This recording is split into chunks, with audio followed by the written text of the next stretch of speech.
2024 elections లో ఈ తోడేళ్లందరినీ కూడా తొక్కేసి ప్రజలందరూ మరొక్కసారి ఆంధ్ర రాష్ట్రంలో వైఎస్ఆర్సీపీ జెండాని రాష్ట్రం అంతటా కూడా రెపరెపలాడించడానికి ఆంధ్ర రాష్ట్ర ప్రజానీకం సిద్ధంగా ఉన్నారని కూడా నేను తెలియజేస్తా ఉన్నాను.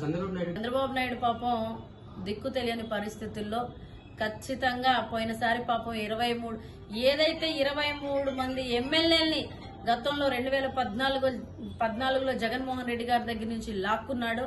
అదే 23 మంది ఎమ్మెల్యేలకి జగన్మోహన్ రెడ్డి గారు ముఖ్యమంత్రి అయిన తర్వాత 23 మంది ఎమ్మెల్యేలకి చంద్రబాబు నాయుడు పరిమితం అయిపోయాడు.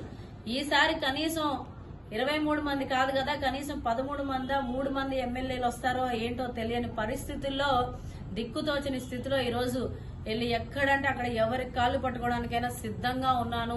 ఆయన దేనికి సిద్ధంగా ఉన్నాడు? జగన్మోహన్ రెడ్డి గారితో పోరాడడానికి సిద్ధంగా లేడు చంద్రబాబు నాయుడు గారు. ఎవరి కాళ్ళైనా పట్టుకోనైనా సరే జగన్మోహన్ రెడ్డి గారిని ఓడించడానికి నేను సిద్ధంగా ఉన్నానని సిగ్గు లేకుండా రాష్ట్రాలు దాటెళ్లి కాళ్ళు పట్టుకునే పరిస్థితిలో ఉన్నాడు చంద్రబాబు నాయుడు.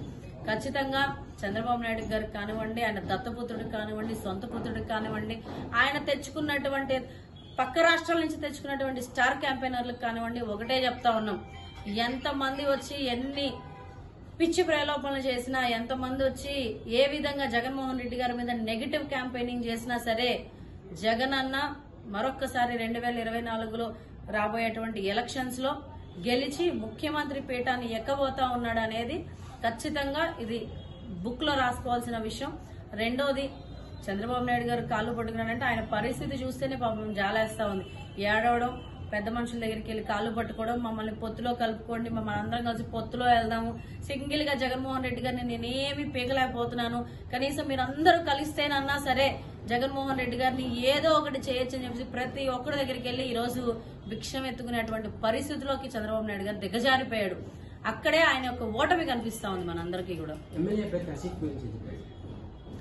ఈరోజు మరి పశ్చిమ నియోజకవర్గంలో 2019 నుంచి 2023 వరకు కూడా వెల్లంపల్లి శ్రీనివాసరావు గారు ఏ విధంగా అయితే ప్రజలకి చేరువలో ఉండి ప్రజల యొక్క ఆదరాభిమానాలు పొంది ఈరోజు వైఎస్ఆర్సీపీ పార్టీ నుంచి ఉన్నటువంటి ఎమ్మెల్యేగా ఏ విధంగా అయితే మా అందరికీ కూడా మంచి చేసి ఈరోజు ఆయన ఒక మంచి పేరు తెచ్చుకున్నారో పశ్చిమ నియోజకవర్గంలో, అదే విధంగా మరి ఇప్పుడు ఎమ్మెల్యే అభ్యర్థిగా ఉన్నటువంటి షేక్ ఆసిఫ్ గారు కూడా ఖచ్చితంగా ప్రజల యొక్క మన్ననలు పొందుతున్నారు, ప్రజల యొక్క ఆదరాభిమానాలు పొందుతా ఉన్నారు. ఒకటే చెప్తున్నానండి, పశ్చిమ నియోజకవర్గంలో ఎవరైనా సరే పోటీ చేసేది ఎవరైనా సరే జగన్ అన్న నిల్చోపెట్టిన ఏ వ్యక్తి అయినా సరే గెలిచి తీరుతారు. పశ్చిమ నియోజకవర్గం గడ్డ, వైసీపీ అడ్డ, మరి ఏ ఒక్క పార్టీకి కూడా ఈ యొక్క పశ్చిమ నియోజకవర్గంలో తావులేదు. 2014 కానివ్వండి, 2019 కానివ్వండి, రేపు 2024లో కూడా హ్యాట్రిక్ దిశగా పశ్చిమ నియోజకవర్గంలో వైఎస్ఆర్సీపీ జెండా మాత్రమే ఎగరబోతా ఉంది. ఇది అందరూ కూడా ప్రతిపక్షాలు తెలుసుకొని మరి ఇప్పుడు 4-5 గుంటనక్కలు పోటీ పడతా ఉన్నారు. మేం పోటీ చేస్తాం, సీటు నాది. మరొక పెద్ద నాయకుడు చెప్తా ఉన్నాడు, నాకు గనక సీట్ ఇవ్వకపోతే మా క్యాడర్ అంతా కూడా ఊరేసుకుంటదంట అని చెప్పేసి.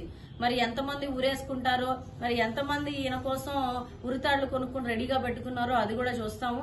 ఖచ్చితంగా నువ్వు ఎంత మందిని రెడీ చేసుకున్నా సరే, ఇంకొక అతనేమో సీట్ నాదే అని చెప్పేసి ఈ మధ్య మొత్తం ర్యాలీలు తగజేస్తున్నాడు.